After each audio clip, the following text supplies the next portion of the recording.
Hello again, everyone. Welcome back to The Longest Journey. It's time for more reading.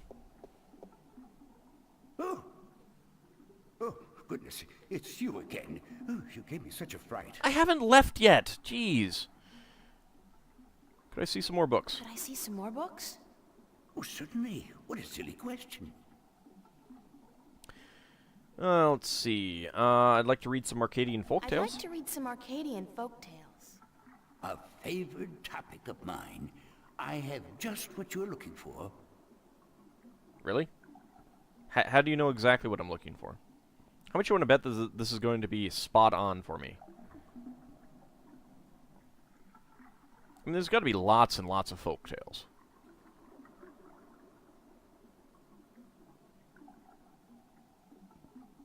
You can hurry up, buddy.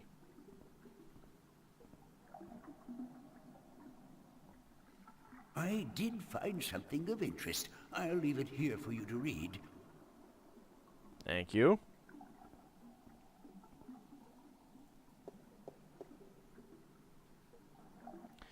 You know, April, you should really sit down when you're reading rather than lean over. That's got to be painful for on your back. Sadra, the faithful wife. Sadra was married to a brute of a man named Kare.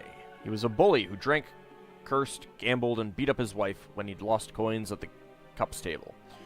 Still, Sadra treated Kare with respect and care. She fed him when he was hungry, she made his bed and washed his back, and she laid down with him when he told her to. She never complained of her hardships to anyone, even though some days she woke up with bruises all over her body. Despite her husband's treatment, Sadra was a beautiful woman, with lovely dark hair and green eyes, and men would admire her when she went to the market for food or the town well for water. But none dared approach her, fearing her dangerous husband, more than they admired her beauty and grace. People would say, "Poor Sadra, she deserves better than what she has. She is so good and patient, even though her husband mistreats her every day." But no one was willing to do anything to free her from her husband, as they all feared his wrath. "She chooses her own path," they would say, "and it is not our duty to interfere." Then one day a tall and handsome prince rode into town to visit with the elder council. When he spotted Sadra carrying 2 heavy buckets from the well to her home on the edge of town, he was taken with her beauty and youth, and he jumped down from his horse to help carry her buckets home. On the way, he offered Sadra courtship, but when told she was already married, he bowed respectfully and excused himself for acting inappropriately.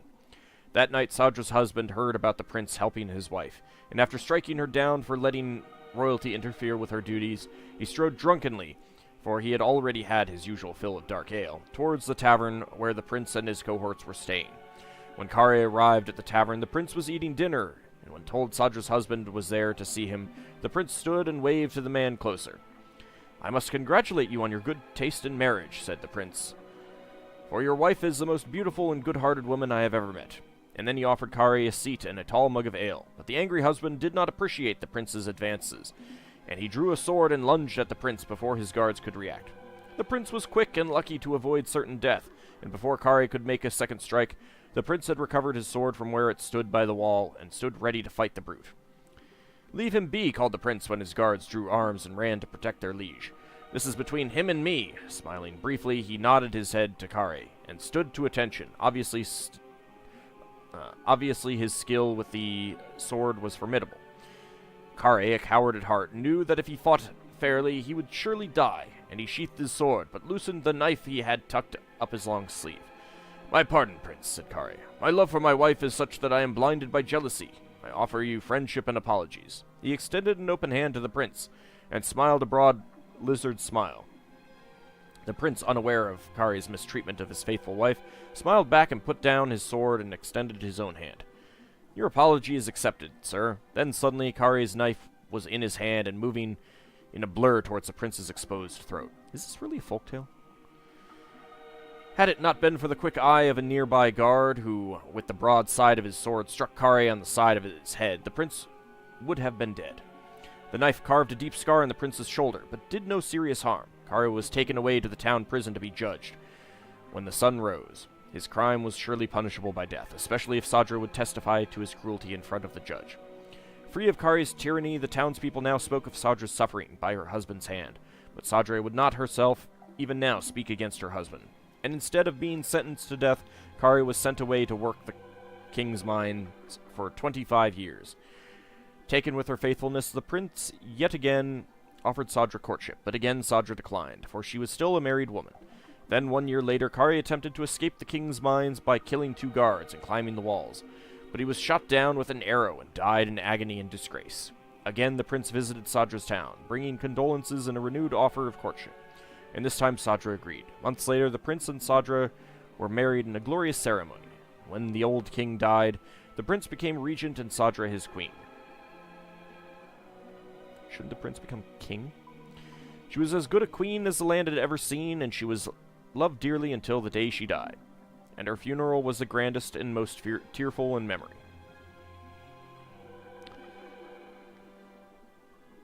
Not sure that has the best lessons in it. The Children of the Lake. There was a village by a lake where no couple had borne a child for 20 years. The villagers were desperate, for without children their village would wither and die, and they turned to their god for help. The next morning 50 young children rose out of the misty lake and wandered onto the shores, much to the joy of the childless women. "We are yours," said one of the children, "as long as you remember one thing. You are never to fish from this lake again. Instead, you must learn to hunt in the forests and live off the land." The villagers agreed, though they worried they might go hungry since they were used to catching and eating fish from the lake. Well, at least now you don't have to eat fish anymore. You can go eat delicious pig meat. Ham. But it didn't take long before they had taught themselves to hunt and grow wheat and potatoes in the fields. 18 years passed, and then one day an old man grew tired of rabbits and deer and potatoes and bread. Why would you grow tired of those? And he longed to catch a big fish and cook it over a sizzling fire. No, seriously, why would you get tired of those things and yearn for a fish? Ugh, crazy old man. He took his boat out to where the villagers would not see him, and he sank his line. Almost immediately he caught a large trout. But as he was rowing back to shore, he saw the children of the lake wander from their homes back into the dark waters from whence they came. Their mothers called for them, tried to hold them onto them, begged them not to leave, but they would not speak, and one by one they disappeared into the lake. The old fisherman then saw, as the children sank into the murky waters, how they turned into large fish and sped off into the deep. He was shameful then, and dropped his catch back into the water, but it was too late, and the village would forevermore remain childless. Man, one guy screws it up for everyone. Jeez. Are you done? Let me take that back for you. Yeah, I don't know that really had much useful to me.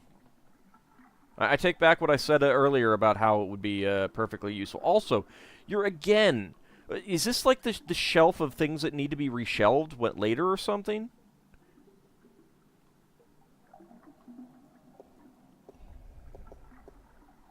Poke. Oh, goodness. It's you again. Oh, you gave me such a fright. I literally haven't left here yet. Could I see some more books? Some more books? Oh, certainly. What a silly question. All right. I'm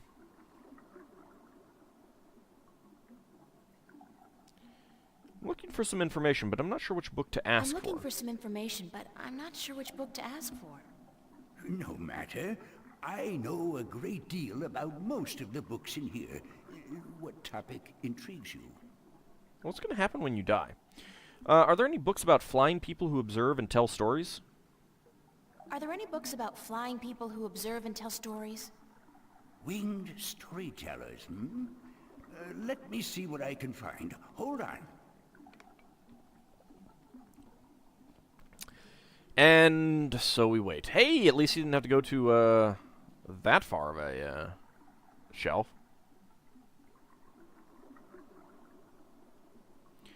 April just stands stock still while he does this. Not even fidgeting.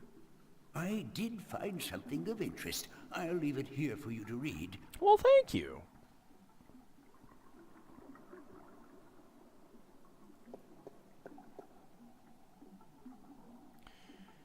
The Alatian. island of Elias, near the Briston Atoll.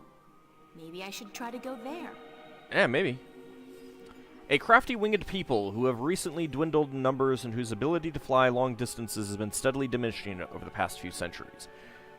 The Elation? I guess Elation. The Elation are known for their ability to remember and tell stories from before the dawn of mankind and up to modern events. The largest known tribe of Elation, with whom traders have occasional contact,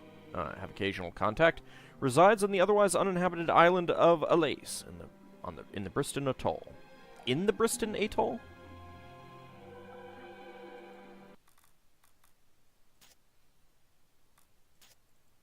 I went to the library. Yes, me, imagine that. Aw, come on. Libraries are great. I say, having not been there in quite a while. To look for some information about those flying creatures that Brian told me about, and with Minstrom Yaren's help, I found just what I was looking for. They're actually called the Elation, and there's a tribe of them living on an island south of here, Alace.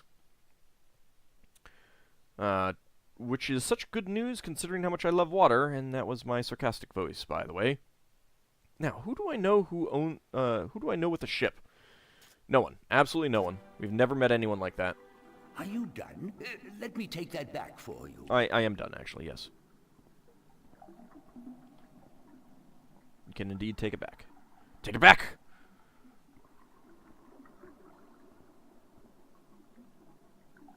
Yeah, so that shelf must be the shelf of reshelving. Oh, goodness, it's you again. I still haven't left yet. Could I see some more books? Oh, certainly. What a silly question.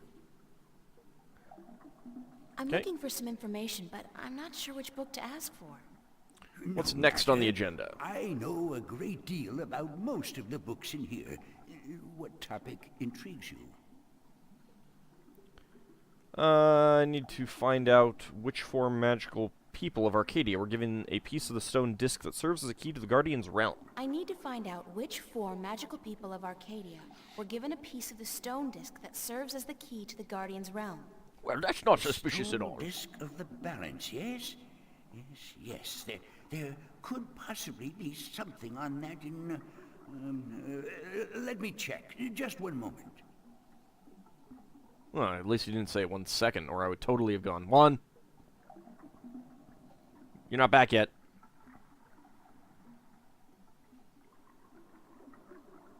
Silly old people and their slow movementness.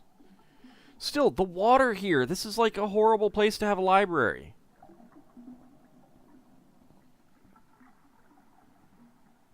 You want to be like dry and I did everything. find something of interest. I'll leave it here for you to read. Maybe they do this so they have to recopy the books frequently so they'll always be fresh. I don't know. Chapter 16 in the 8th Scripture, the Scripture of Breaking, regarding the Disc of the Balance and the events that came about when the disc was broken. The Scriptures tell us that the disc was kept at the Enclave for many thousands of years, safely guarded from any threat by the respect held by every man and woman for the authority of the Fathers. Oh, it was probably kept in the floor up above. Yeah, alright. But with dissent came disobedience, and disobedience brought immorality, and immorality begat theft.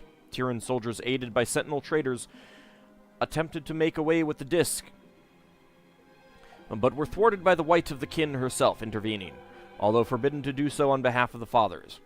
The disc was brought safely back to the Enclave, but the threat would linger in the minds of the Minstrom and the Vestrum. So it became that the disc was melted into in the forge of the dragon's mouth, shaped into the elements of four magical people, and given to these respective people for safekeeping. You melted it? Until such a time when it was decreed that the disc should once more be whole. The stone to the gentle souls that sing in the dark and shape the earth between their toes. One stone to the watchers of the woods, the ones who are outside. One stone to the two that make one, of air and of sea. And one stone to the keepers of the dark flame, the eternally dark, the mariners. When the time comes for the disc to be whole again, one person will make a journey to the four who hold the pieces, and the pieces will be given willingly, because there will be no doubt to the righteousness of this person. Well, that's handy. Are you done? Let me take that back. No, I'm not done yet. No, stop it. Don't. I'm not done yet. I wasn't done reading. Ah, you jerk. You're stealing the book from me. I wasn't done yet. Rude.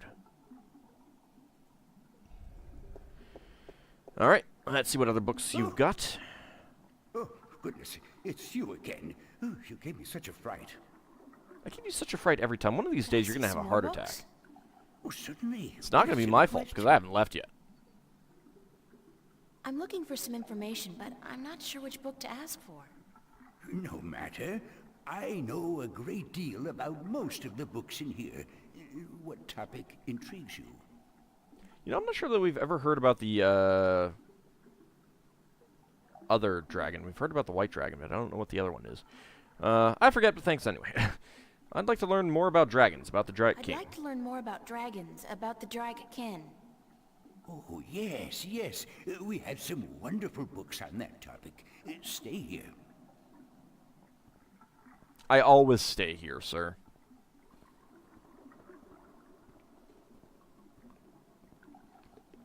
In fact, I have no choice but to stay here. I'm glad he never went over to this shelf over here.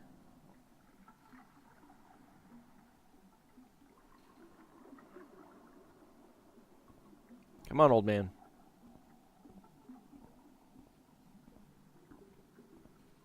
Give me the book. Yes, put it down there. I did find something of interest. I'll leave it here for you to read. Thank you.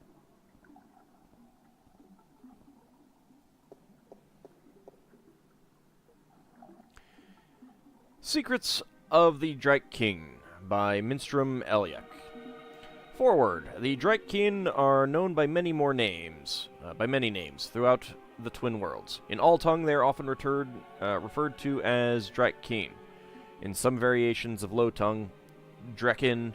In the Southlands, the word Dragich refers specifically to the winged lizard shape traditionally associated with the kin. In Irhad, the eternal spirits of the kin are called simply Drak, regardless of their current shape. In Stark, most cultures refer to the kin as Dragon, Drake, Dragon. What about Tarask? Though this usually refers only to the winged lizard-like shape, not to the spirit inhabiting this shape. In fact, while in Arcady, the kin are respected and revered as eternal spirits with great significance in the balance and the all. In Stark, the kin are mostly creatures of mythology and fairy tales. However, in some Stark legends and scriptures, notably the Christian Bible, the name dragon is associated with the forces of evil, and thus the religious connotations do seem to have carried over in somewhat distorted form. Considering that dragon is a word choice. But anyway. And there's no mention of Eastern languages, which have no cognate whatsoever. And they have words for their dragons, but they're not cognate at all. Anyway, who or what are the Drake King? Why not ask who is the creator, or what is the all? Questions thus asked will remain in perpetuity unanswered, for they are in truth unanswerable. To condense all knowledge of the creator into one answer is futile, as is any attempt to define the all without describing every single element that makes up the all. We'll get to it then. So also with the Drake King, we cannot answer who is the kin or what is the kin, but we can provide some answers to the simpler questions, the questions that deal with what we see and hear and feel, and what we have been told by the kin themselves. Answers that together may give us, if only the faintest hint of the whole truth, then at least some indication of who or what the Drake King are. Born of the emptiness between the stars, reads the 11th scripture of the balance. The scripture of time, shaped in unison with the all, part of the all, yet outside the all. Drake Kin, note the ancient high tongue variation of Drake Kin. Why so many variations and interpretations of the Drake Kin from culture to culture? The kin have always been shrouded in mystery, and from mystery rises legend and myth. The kin seem content to be seen as nothing but tall tales and figments of a bard's fertile imagination. That Are you done? Let me take that back for you. doesn't help that much.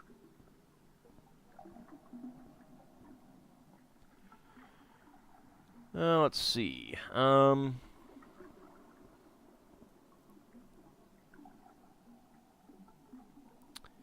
I don't think there are any other books that we can get. I look like a serving maid. Actually, you know what? let's head down here. Just see if there's anything down here. That was really fast. Oh, wheel. It's a rusty wheel.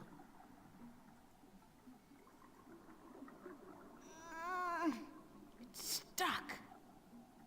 Well, that is unfortunate. It's a pool of seawater. You'd think that it'd be a bad idea to have a pool inside a library on account of the moisture. But I guess magic makes everything possible. Well, at least they said something about it.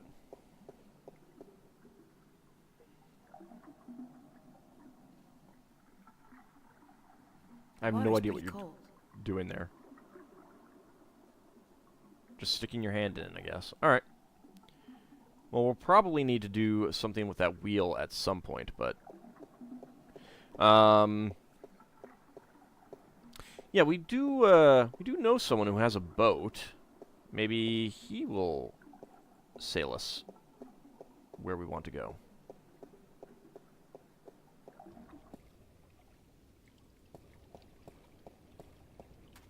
It's a possibility, right?